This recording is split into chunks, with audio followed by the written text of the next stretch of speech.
So as we're about to get the valedictory session started, ladies and gentlemen, first up, may I please invite on stage Mr. Sanjeev Harale, Senior Vice President, BCBA. If I could please request Shri Sanjeev Harale to please come on the stage.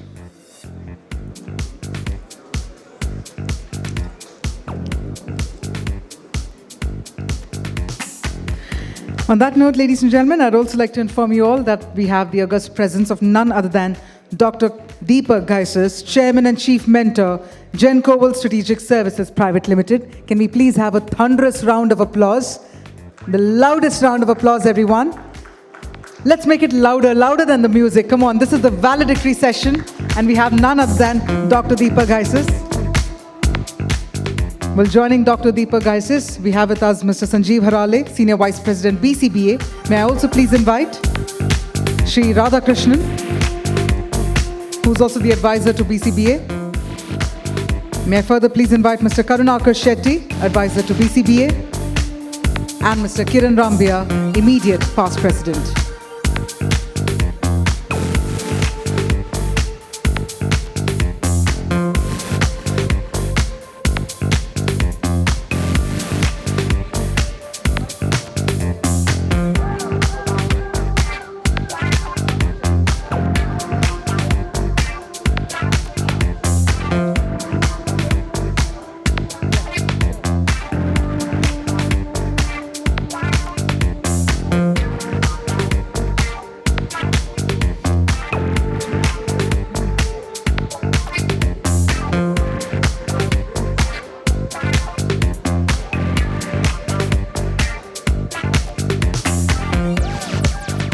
As we're about to set the tone for the valedictory session, it is only befitting that I now request Shri Sanjeev Harale to please share your valuable words and also introduce our esteemed guest speaker for the evening. Over to you, sir.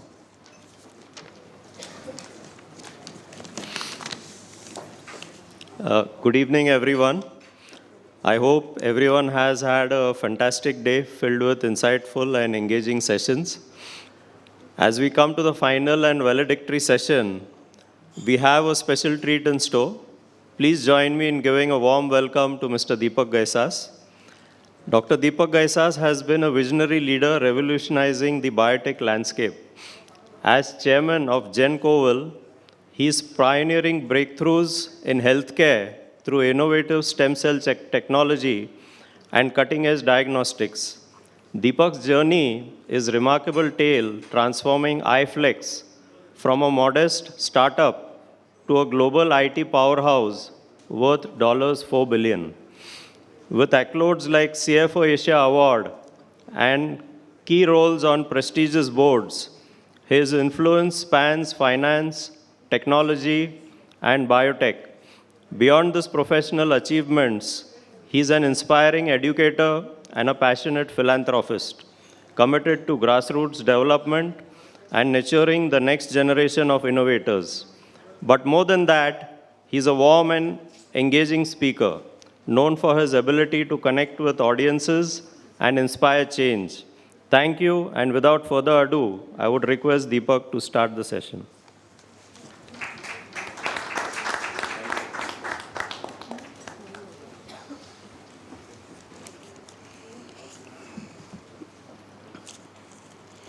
Good evening. I was supposed to start at 5 o'clock and finish at 5:30, as per original schedule, but I think your sessions went along. No, not at all. I think so far you gave the value to people, it is good. And now it's my attempt to talk about what I'm told to talk about. And the leadership is the theme that you went with, and I think the whole day you had a lot of deliberations on whatever I could understand is more on sustainability and growth. But I think more so what I was told that I should talk about is more on transformation. As we go along the time, transformation is so important. And Sanjeev, my old friend from my Unisys days, and Shantanu, of course, who is my dear friend for ages. I don't know how long we have been friends. And Dushyant, who met me in this connection. So thanks to you all guys for inviting me here. I think what I heard from people, I thought I should tell some story quickly, while Sanjeev told you about my journey in brief. But let me tell you, by training, I'm a chartered accountant. I heard some chartered accountants sitting here, and I was very glad that even in this business group, there is a chartered accountant. So I'm a chartered cost company secretary. I'm from London Business School. But I never did much of accounting, though today I'm chairperson of various audit committees, and I understand accounts. But more than that, I think initially I got into the food industry, which is like remote catering. I started a restaurant in Muscat. And in '93, we started a company called iFlex with the total capital of around $1 million. We didn't have much money, of course, coming first generation middle class person. So we started with $1 million, $400,000 were given by City Venture Capital, 600,000 we collected amongst ourselves. There were like 4 crores at that time. And we built a product. So simple thing to me, all of us want to make money. You can make money only by 3 ways: by doing something better than others are doing, by doing something different than what others are doing, or doing something new. Other than these 3 methods, there is no other way that you can make money in any business. So what we did was we did a little different, that we created products while others were busy in services. And with $1 million, we built a product, took it to more than 138 countries around the world. More than 600 banks or financial institutions are today using our product. 5 years consecutively, we were #1 product selling in the world, which is made in from India. And they used to say that sun never sets on the British rule. I think FlexCube, which was a product, I can say loudly that and proudly, that sun never sets on FlexCube, because some bank or other bank is doing end of day or beginning of day at any given hour of time. In 2002, we did IPO at a valuation of around $430 million. And by 2009, we sold it to Oracle for a valuation of around $4.5 billion. So made a lot of money. And then I thought I should do something different. So from food industry to IT industry, I thought I should do something different. So I started getting into biotechnology.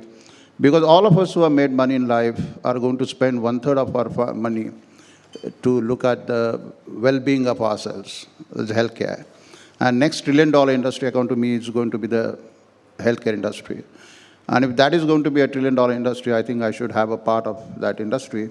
So that's how I got into healthcare. We started something very, very new, which is stem cell, which is mesenchymal stem cells coming from a tooth.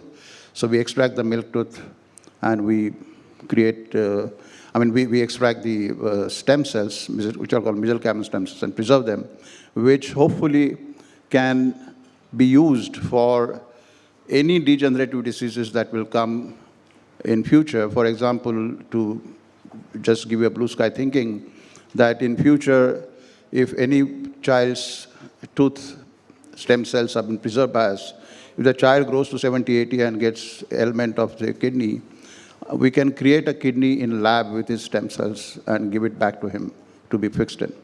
And like that, these stem cells can be manipulated to create any kind of an organ. So I will create one organ factory at the end of the day.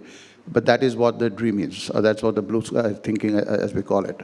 A lot of research is going on. Trillions of dollars are getting invested in this research on biotechnology. Of course, the COVID created some kind of a hurdle initially because suddenly the funding stopped. But now there is come back again, and there's a lot of movement happening around the world to find the solution for this aging problem, which medically cannot be resolved, and we can't live a good life between 70 and 90 or 70 and 100 without a problem. So that's how I got into healthcare. And I kept on transforming. The whole point was that, which I thought was that every 5 years I should be doing something new. I mean, I hear the people having 125 years, 130 years organizations. I just love them because they have created a huge organization, sustainable organization. Sustaining is a big, big problem. But at the same time, my view is that the way in which technology is changing, I think there is need to relook at your business model and think about the change. Because I can assure you that the change can be done only when you are at the top of your prosperity or success.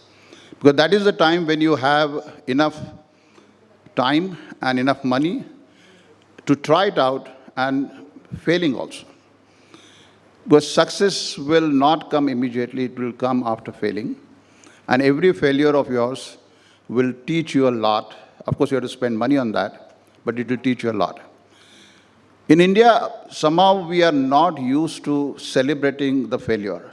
We give always example of a Bay Area and startup ecosystem and so on of United States. What we forget is that we don't celebrate failures. Now, subsequently, 10 years back, I started a fund called Xfinity with some friends. And Xfinity today is like 1,500 crore P fund, and we fund these startups which are in deep tech. And one of the criteria that we apply to fund is whether the promoter has ever failed before. And if he has failed, I think that becomes a qualification for him or her, because they have learned at the cost of somebody else's money. And that is why my money probably will be more secure, because any qualified, a good person, a good entrepreneur, cannot make the same mistake again. That is the assumption there. And therefore, transforming yourself when you're at the helm of an affair, and you think you're doing the best, that is the time. And why I'm saying so? Because the way in which things are changing. I'll give quickly a few examples. Say, there was a company called Esquire, and I'm sure people who are of my age will remember there was video cassettes. And video cassette was monopolized by a company called Esquire. And their office was exactly next to my office in Seeps. And I wanting to have that office, but obviously they were doing so well, so I could not get that office initially. But one day, suddenly, the CDs came and Esquire vanished. They could not see the change that was coming in the market. And when the CDs came, they lost the business. The video cassettes were out of question. The VCRs that we used to carry very proudly at some point of time in life are just gone. So when they're gone, the company did not see when they were doing the best. And that's why they just rolled out of the business. I was very happy one way because I got that office in Seeps. So if you don't see, take company of Kodak. I mean, Kodak was a great company I used to audit when I was in Ferguson doing my article strips. And it was one of the best companies I had seen. But the moment the digital cameras came, the digital revolution happened in film industry went off. Today, even the cameras have been questioned because none of us buy cameras anymore. Most of us, we use our phones as cameras. And probably phones do almost everything other than shouting at you. Probably they will start doing that with AI. And along with the communication. But today, phones have done that. Now, look at a company like Nokia. I mean, Nokia was one company when I bought the first phone, probably it was Nokia. And with the pride. Nokia comes from a small country called Finland. Nokia is a 60, 70-year-old company. They were manufacturing rubber gumboots. They were in the rubber industry. Now, they saw something coming, which is mobile phones. They were ready to compete with American companies like Bell. And you can see the change that happened. They just came out. At some point of time, their revenues were 1/3 of GDP of entire Finland. They were so successful. But again, what happened? They remained successful. They thought they conquered the world. But sooner, it so happened that the people of our age at that time bought the cell phones, started using them, very sturdy. And then the next generation came and wanted to use the phones. Now, they did not want the phones that only speak or only communicate. They wanted a jazzy phone, colorful phones, can carry music, can carry many other things. And suddenly the Samsung came with that whole idea. And today you see the Samsung took it over. Nokia just stopped doing it. They were so engrossed in their own success that they did not see what is happening in the market. So, point I'm making is that transformation, you should know when to do it is very important, because you should do it not when you are down in the business, because that is the time you are a little desperate, you are short of money, and you are short of options. So, as I understand, most of you are very successful people, successful business people, entrepreneurs. I think this is the time when you should look at transforming your business. I'm not saying leave that business. I'm saying try another business, because that is what is going to happen as we go along. Now, for that, you need to think differently. Because when you are running business, which is probably a family business, and most of you run your family business for generations, that's what I heard from people who were there, and of course with professionals. But thinking differently is very important. Many times we use a term called thinking out of box. I'm saying don't think out of box. Don't even see that box.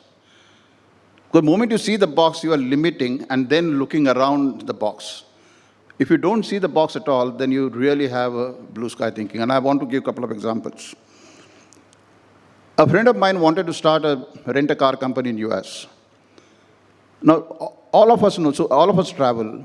So all rent-a-car companies' offices are on the airport. So what we do, we land at the airport, we hire the car, go around, we finish our work, go on some other airport, drop the car there with that company's office, and go away. There are 6 or 7 players globally who are monopolized it. Now, this guy wanted to enter. Now, obviously, he cannot do a business on the airport because with the new name, with the new cars, with the new investment, it is impossible for him to compete with them. So he started thinking what to do, and he was driving on the highway, and suddenly his car broke and did not know what to do. He had to call for a towing car, wait for 2 hours, 3 hours there, till the time the towing car comes. This is happening in the US. In India, probably it will take more time. And then the car came and went, and he didn't know what to do, how to go back to his house, and so on. He realized this is a pain point. So what he started, a rent-a-car company in cities, not on the airports. He started them in the cities with the assurance that if your car breaks anywhere on the highway, just give me a call. We will come there with the car, give that car to you on rent, pick up your car, repair it in my garage, and give it back to you. So what is revenue stream started? Renting a car and repairing the car. Both. No competition, because all these rent-a-car businesses were on the airports. They were not worried about the people in the cities. And this guy, in 5 years' time, acquired 35% share in the market on the rent-a-car business. Now, this is what I mean by thinking differently. And we Indians are very good at that. I'll give another example. A soap company manufacturing soap bars, and there was a German manufactured machine which was to manufacture the soaps, wrap it automatically, and send it. Suddenly, they started getting complaints from the market that there are wrappers which are coming without soap in the market. So the customers started feeling like getting cheated. And obviously, their reputation was at stake. So they hired McKinseys of the world, and they hired experts, consultants. They went through that. They came out with a solution with a laser machine on top of every belt. It will identify whether the soap is filled or not in the wrapper. If it's not filled, it will throw it out. There was robotic movement there, and so on. Spend around a couple of $1 million on that. Now, our Nirma fellow, Mr. Patel, also had the same machine and had the same problem. You know what he did? He just put a table fan on the belt. The table fan blowing the air, the empty wrappers were just flown away. The solution was found in 400 rupees. Now, this is what I mean, think differently. So, first decide to transform, add something else. What I've seen in India, I mean, this is the problem that many people have told us, that all along while we are growing the business, they were talking to their customers all the time, to the officials, the regulators, and so on and so forth. Moment they got a lot of money, suddenly their call register changed. They started talking to share brokers, they started talking to real estate agents. They forgot to talk to the customers. I'm sure some of you might have that experience or gone through that experience. Because you got success, you thought you're done with it, stop talking to customers, stop talking to regulators, and obviously it had the impact and the success came down. Please don't do it. I mean, talking to share broker is not a bad idea, talking to real estate agent is not a bad idea, but forgetting customer is a bad idea. So don't forget the customer, because customers give you the right feedback. This is going to be a knowledge era. And knowledge is going to be important. We always talk about information technology thinking that the computer engineers and that is their subject. No, I think it's information technology. So it is, information is the first word, which is very, very important. So all of us get the information at the same time. Today, a person sitting in New York, a person sitting in Mumbai, a person sitting in Assam, a person sitting in Timbuktu is getting the information at the same time. The success comes when how you use that information. But how you use that information is going to be very, very important to all of us. Now, for example, I was thinking what some new ideas, if I were the logistic person or custom broker, what I would think. And I'll give one idea to you. If you want to expand that and implement it, I'll charge you for that. So, for example, so I'm on the governing board of, I'm the chairperson of IIIT Jabalpur and IIT Kanpur and so on. So in IIT Kanpur, what we're doing is, the government has told us to make a list of items which are manufactured in China and imported by us, or imported by many countries in the world, and see whether we can manufacture them in India. Why? Because the world post-COVID has changed. People want China plus one, and we are seeing that result. Only thing, all China plus one is not coming to India. They're going to Vietnam, they're going to Bangladesh, and so on and so forth. But we want all of that to come to India, most of it to come to India, especially the engineering items. Now, my understanding or my assumption is that you guys are the best people to know what all is imported from China. Probably you have designs of them, you have the specifications of them. Why won't you guys come together as an association like this and create a complete catalog of items which are manufactured, imported from China, and give it to people like IITs of the country, or IIITs of the country.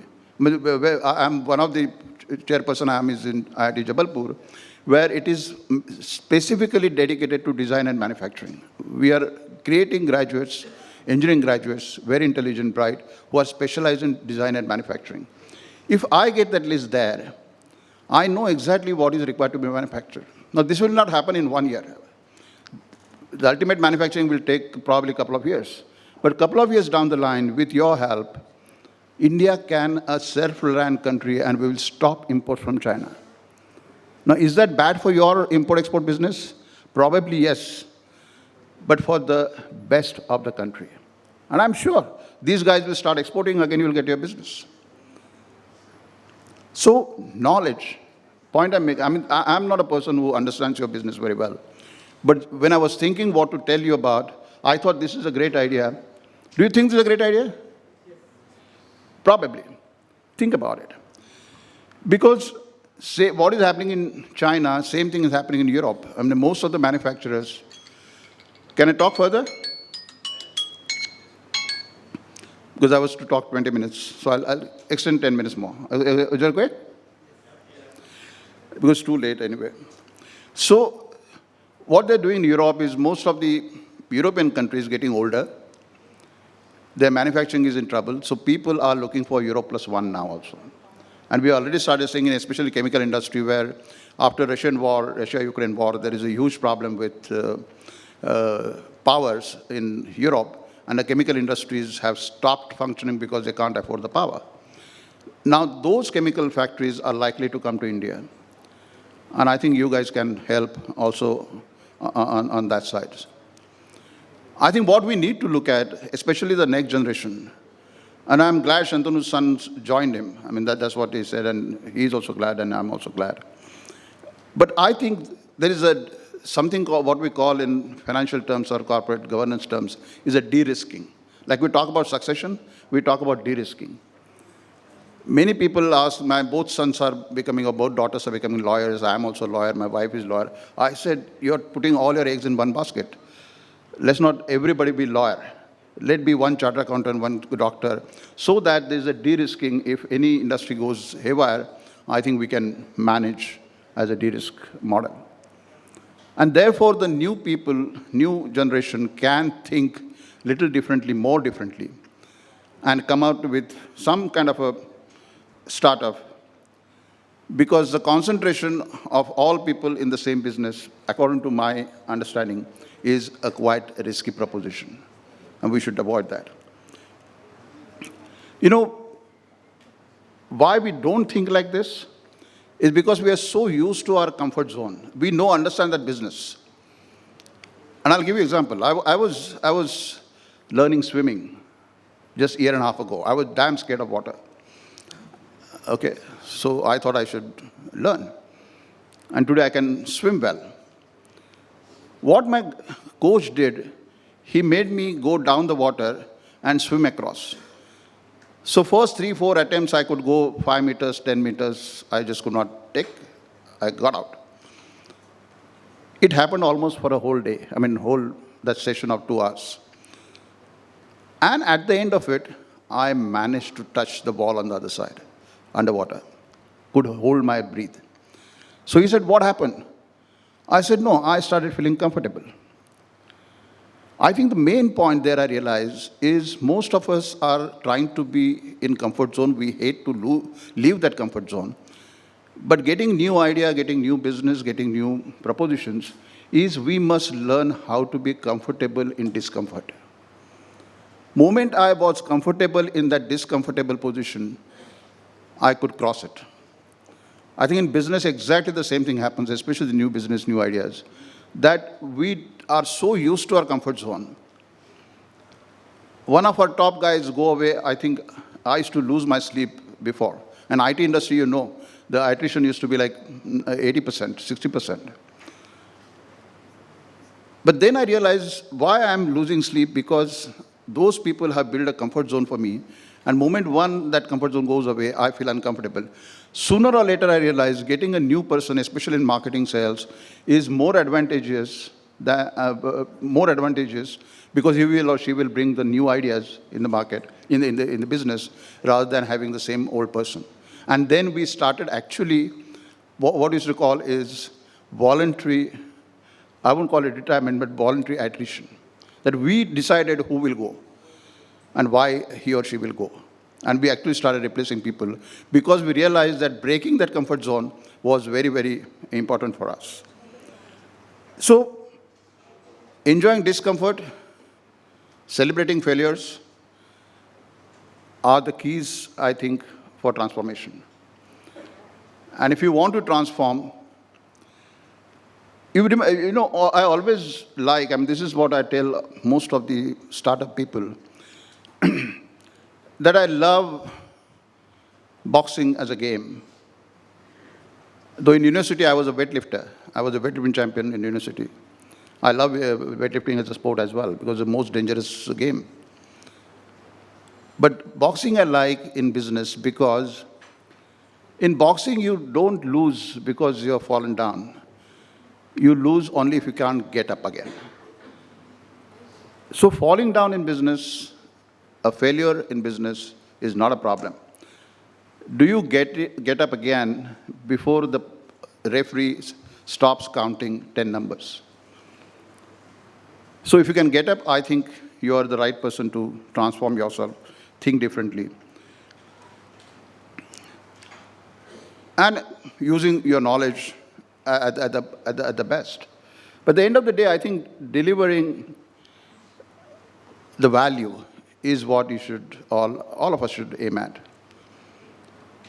The technologies are changing. I don't want to put sort of fear in your mind, but things like blockchain, for example. Can you imagine with the blockchain technology maturing the way in which it is? I'm not even talking about artificial intelligence, but AI I can talk separately for 1 hour, separately for you. But simple thing like blockchain, can you imagine, I was talking in a banking conference and I was telling them with the blockchain technology maturing, sooner or later, we won't require banks. What we require is banking, not banks. Bank take my money, I give it on trust, they give me 5%, they charge 7%, and the 2% they enjoy and run their bank. Why should I lose that 2%? Uber, for example. We don't require Uber as a company. Blockchain can take care of it. I book a driver through computer. I mean, this is exactly what is happening in cryptocurrency, for example. Cryptocurrency is blockchain. No one knows who owns it. No one knows who started it. But there is a value in it. And same thing will happen sooner or later. And if such technologies come, the AI comes, I think in your business also will be in trouble. All the middlemen, I think, will go away. And therefore, creating value other than the middleman is very important. And that's why I gave you some ideas like on China or on thinking differently and how to get success. But again, as I said, I'm not giving putting scare in your mind, but just think about it. I think it is very important for you guys to think about it when you are at the top of your business cycle. Because if you don't think now, I think later it will be too problematic. The ecosystem in India is helping all of us. The GDP is growing. The economy is likely to touch $10 trillion sooner or later. And I think all of us have the greatest opportunity ever we had before. If we don't take advantage of that and be happy with the success that you got and remain in the comfort zone, I think we will have trouble sooner or later. If not our generation, probably next generation of your business. So think about it differently. Start doing it. But one thing I can tell you, all of us should have faith in what we're doing. Faith in what value we're creating. And I'll end up with a small story. There was a drought in a village. 3 months, no rains. All are waiting. So ultimately, the priest came and told people that tomorrow morning, 6 o'clock, we will all gather in Shiv temple in village, and we'll pray God for rains. And moment that happens, I think rains will come. So next day morning, all the people came at 6 o'clock in the morning, and there came a girl of around 6-year-old, and she came with the umbrella. And people asked her, why are you carrying umbrella? There was no rain for 3 months. She said, no, when we are going to pray, the God is going to give us the rain. And then if the rain comes, I should have the umbrella with me. Now, I think this is the faith in what we're doing. So my request to all of you is, please carry one umbrella with you every day morning when you get out of your house. Have faith in what you're doing. I think the efforts, God may not give you, but your efforts and your intelligent efforts, your knowledgeable efforts will give you that all. Thank you very much.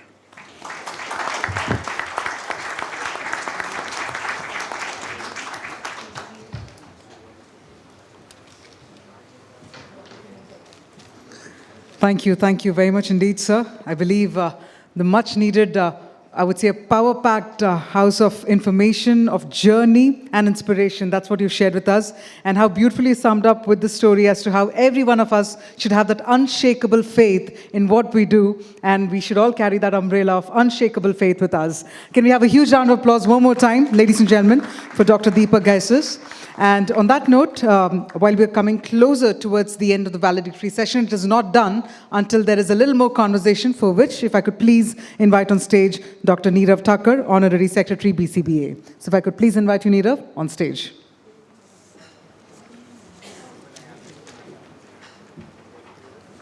Thank you, Kavya. Dr. Deepak, the insight that you've given in terms of, the whole session that we had today, and it flew like a poetry, because frankly speaking, when we spoke about transformation, we spoke about tech, we spoke about leadership and continuity, and that's how you're very well covered in this. Now, we have our advisors, Mr. Radhakrishnan, we have our advisor from BCBA, Mr. Karunakar Shetty, and immediate past president, Mr. Kiran Rambia. All three have been leading BCBA, and Radha sir, and Karunakar sir, Kiran bhai. I want 2 lines of your insight about what sir spoke and about what the conclave message has been sent today, where the importance in today's situation where there is a transformation and disruption happening, how that leadership will help with the changes that are happening and to get that continuity in the kind of businesses that we are. So 2 lines and, from your side, sir. To start with Radha, sir.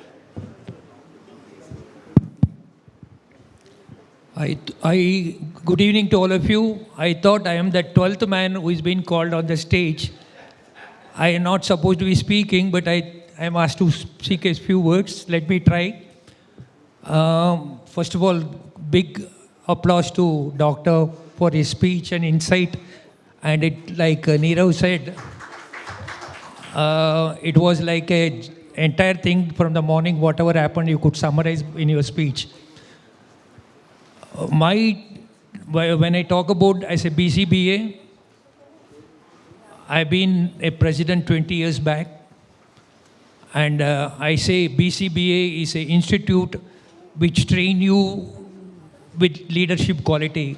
I think every one of us here, we have gone through the journey. We have been together for last 20 years, more than 20 years in BCBA. And we have been trained to become a leader. So BCBA is an institute which trains everyone to become a leader. That's a big quality which I will say BCBA has got. And I'm proud of the BCBA. Number 2, when we talk about the leadership, what is that? When Tej asked a question, I thought I will allow others to answer. But we are going to change faster than the change. If you are able to visualize the change, what's going to happen, and be ready to take the change in our business, then we can have sustainability and continuity in our business. That is one thing which possibly we have been talking about, leadership, continuity. So change. Another is for youngsters who are all here, don't think that this business of custom brokers is going to be collapsing. It's been existing for last more than 100 years over the many countries. And only thing, how are we changing? How are we taking our individual company forward to make sure we are sustaining ourselves and continuing the same business? For that, very much passion is required.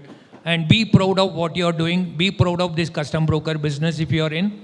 And make sure you are able to diversify into freight forwarding or warehousing and other allied business like doctor said. Do not think about you are going to only be in custom brokerage. It's nothing wrong if you are able to diversify and start other business along with.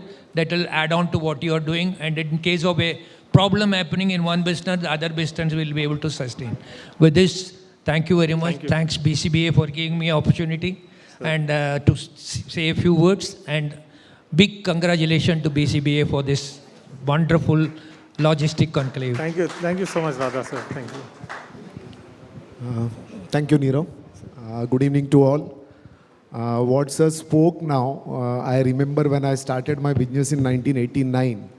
I think in 91, 92, all my seniors I remember when EDI started in Custom House. There are many custom broker that time they thought that ये computerizations वगैरह नहीं चलेगा. So they have stick to their old typewriter and typing that big form of bill of entry and all those things. And slowly, when it has become compulsory of submitting their documents online, that time they vanished. And I have witnessed for that. There are several custom broker at that time. You rightly mentioned that, sir, you have given specific famous few companies name like Nokia and Kodak. But this has happened in our industry, own industry, which I have seen. And I heard Deepak Ghaisas sir in many times, not only here, because in Maharashtra Chamber also, when Shantanu sir was chairman, that time also I heard you.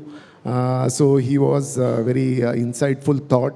And I think now young generation who are here, I think they are changing fast.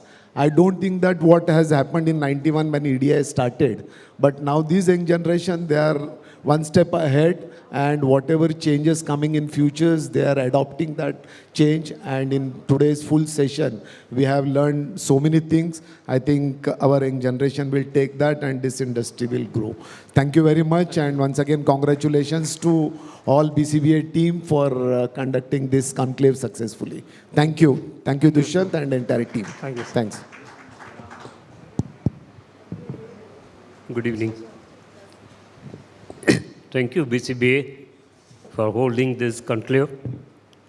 And today we have learned a number of topics, number of subjects, and experts express their views. Each one of us will be taking out a good message from this. Dr. Deepak has conveyed transform.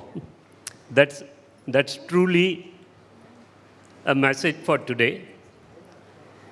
In fact, if we see, we all have transformed from custom broker, from Muqaddam to clearing agent to custom broker.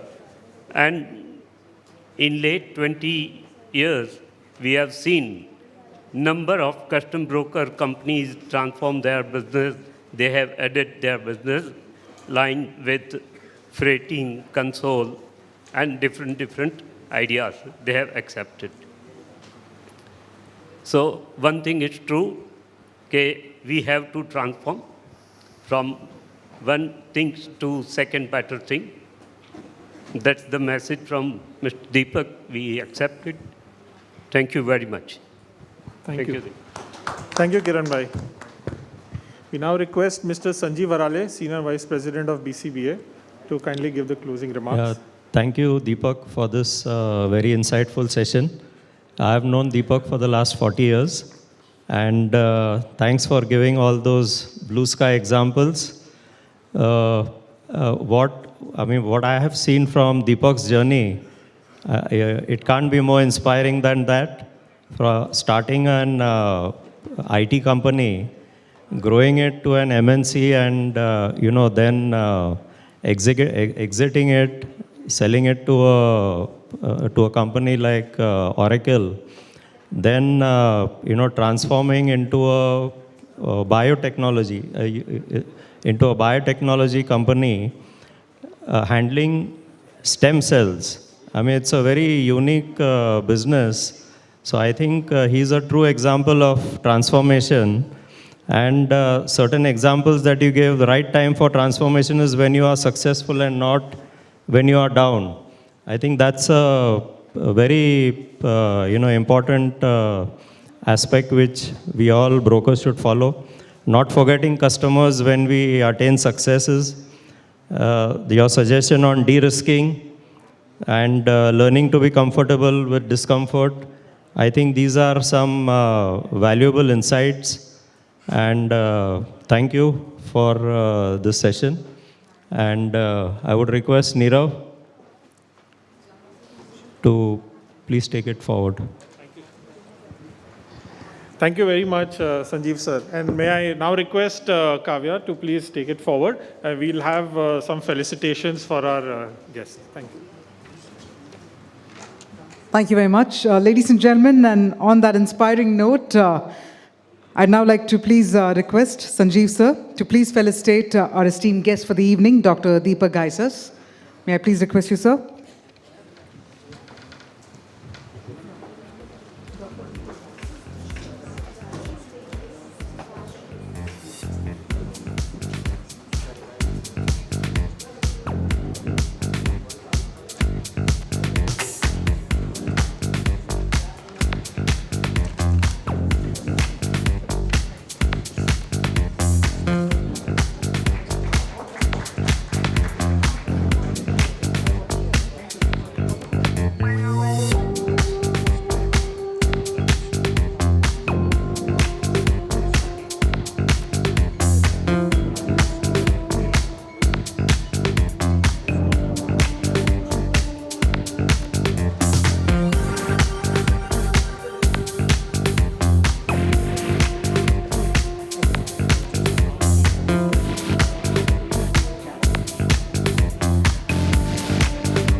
May I also please request Sanjeev sir to also please may I request Sanjeev sir?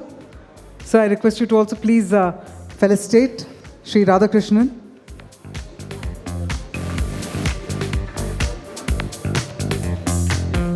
As we thank them all for joining us with their valuable thoughts. Well, up next to Sri Karunakaran Shetty.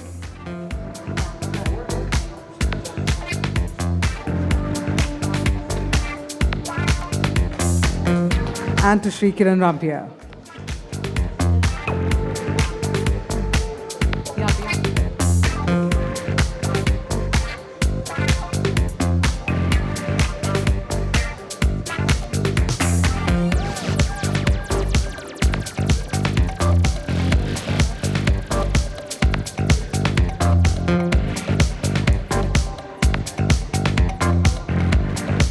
So we'll have a quick group photograph. Our photographers insist, so we'll have a quick group photograph, sir.